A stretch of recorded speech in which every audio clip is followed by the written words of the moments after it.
For more than 12 years, a small handful of us have been working quietly in the background, searching through thousands of books across countless libraries, archives, and digital collections to build something that has never existed before. A complete forensic database of the Green Man. 700 impressions, over 500 publications, 12 years of work so that many may now understand what only a few could see. This video and this entire series is the result of that long, patient labour. And before we step into the complexity of Block G, before we break into families and time states and missed ink fingerprints, I want to begin with something deceptively simple. A single green man, one block, one tiny flaw. A flaw that survives almost a century. This is the CRES Block A, the oldest stable green man lineage in our entire database. And you can recognise it instantly, not by its face, not by its beard, but by a mistake. A single missed horizontal line in the top bloom. A hair-thin stripe where the block never takes ink. A fingerprint carved into time. We first see it in 1572 in John Crispin's Commentarium, then again in 1573 in a dictionary printed by Eustache Vignon, Crispin's successor in the Huguenot world of Geneva. 2 books, 1 year apart, 2 different printers, yet the same flaw, the same ornamental face, the same missed line. This tells us something immediately.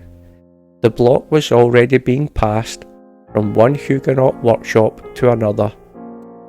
But the story doesn't stop in Geneva, not even close, because in 1604, the very same CRES block, with the same unmistakable missed line, suddenly appears in London, in a volume of satires attributed to Horace, Persius, and Juvenal.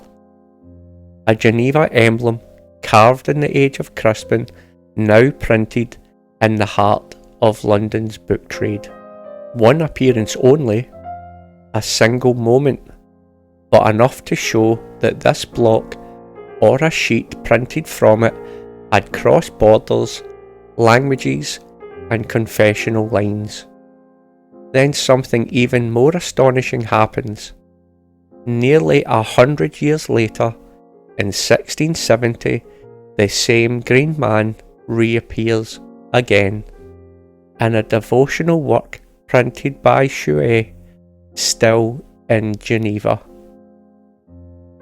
And that same missed line, the same microscopic printing error, is still there, unchanged, unmistakable. 100 years, 3 generations, multiple wars, multiple successions of printers, London in between, and still the block, or the sheet it was copied from, survives intact. Who keeps something like this for a century? Printers did not archive ornamental blocks out of sentiment. They wore out. They broke. They were replaced, sold, lost, burned, recarved. But not this one. This one was preserved, carried through time, handed down through the Huguenot print culture of Geneva like a quiet heirloom, even making a brief mysterious detour to London. A block that outlives Crispin himself, a block that outlives Vignon, a block that survives into the era of Shui a full century later, and still prints with the same flaw it displayed in 1572. This is not a chance. This is continuity. This is identity. A lineage preserved deliberately. And when we track it through our database, a database built over more than a decade across 550 publications and nearly 700 Green Men impressions, the pattern becomes undeniable. The CRES Block A Green Man is a stable, inherited symbol, passed from printer to printer, workshop to workshop, generation to generation. This is the simplest example of what ornaments can do, how far they can travel, how long they can survive, and how they can form a trail, a breadcrumb path linking printers, families, ideas, and beliefs across centuries.